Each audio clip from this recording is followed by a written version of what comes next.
When you first got the script of Fires in the Mirror, what was your first instinctual reaction to the material in 2019 about something so specific that's now a period piece?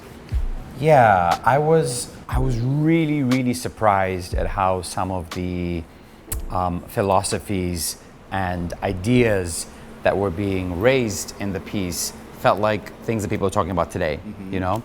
So a lot of what Angela Davis said, I'm like, oh my God, people were talking about this in 1991? Like, I feel like it's such contemporary rhetoric, but it actually isn't. So why are we still asking the same questions? Why are we still making the same demands of ourselves, of our citizens, of our governments, of our leaders? But structurally, the first 15 scenes have got nothing to do with Crown Heights. Nothing. They're about these people. They're about individuals reflecting on themselves, on their environments, on their communities. And it's all about like interior reflections before you even get to like what actually happened on August 19th, 1991, you know? So for me, that's such a powerful way to front load the people and the cultures that are about to collide before the collision even occurs, you know? So we're here at the Black Lady Theater in Crown Heights, a historic space where some pretty phenomenal, powerful individuals have spoken. Al Sharpton spoke here, apparently MLK spoke here as well. So how do you feel about like embodying not only people who are anonymous, but people who are actually like historical and some of whom are still living today? Well, for me, I mean, everything that I love to do is biographical, writing about Bayard Rustin, writing about Maya Angelou, the quest for social justice. So to get to play these great icons of not just African American history, but American history, the collective storytellers and freedom fighters and justice seekers, for me, feels like it's a responsibility, but also feels like this is why I kind of went into the theater in a strange way. I mean, Anna Deavere Smith has been an icon in the theater since I was in middle school going to speech tournaments and people were doing Fires in the Mirror and they were doing Charlene Woodard's pieces or they were doing Harvey Fierstein or John Leguizamo, these great actors who also create.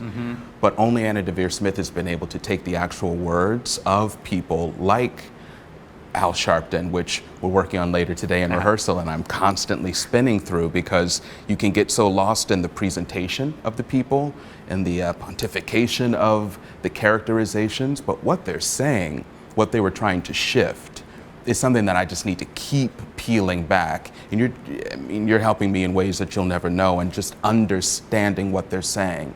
Then how they say it, and then how we stage it. It'll, as you keep reminding me, slow down. We'll get there next week, 2 weeks from now. And I'm like, well, what does it look like? Well, what's the music that's happening that's going into it? Because that's going to affect the way I do Al Sharpton. And it's like, right now, just understand the importance. No one writes like this anymore. No one even performs like this anymore. You know, she's so singular, Anna, in how she's constructed this, but also how she was able to embody all these people. It's like she played the role, she wrote the thing, and now she's on the sidelines. Like how what's your experience been with her? Well, as you can tell, she's a mama bear from the word go, and very protective, yes, she is. And comforting and loving, and I feel so encouraged, I think would be the word, encouraged to find my own truth within this story.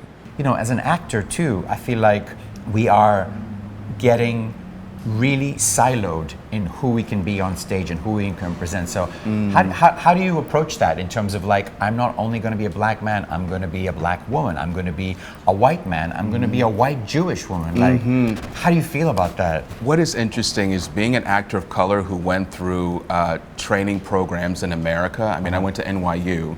They make sure that you can do that same speech over that dead bird and seagull, that you can avenge your father's murder in Hamlet, that you can do Moliere and know what a rhyming couplet is in Wolpert translation. But then you get into the real world and then it's all very much divided, you know. You are almost insignificant. So what's brilliant about this is being able to finally use my training in ways that I probably won't get to do after this. You know, to escape into the imagination and to the cultural, social mores of these people and what their conditioning was. You know, it's terrifying and thrilling and exciting. It's all the stuff. Yeah, and I hope that seeing you in this play with all these roles is going to remind us just to be a bit more expansive about who we can be. Absolutely. Who we are allowed to be, who we have permission to be, you know?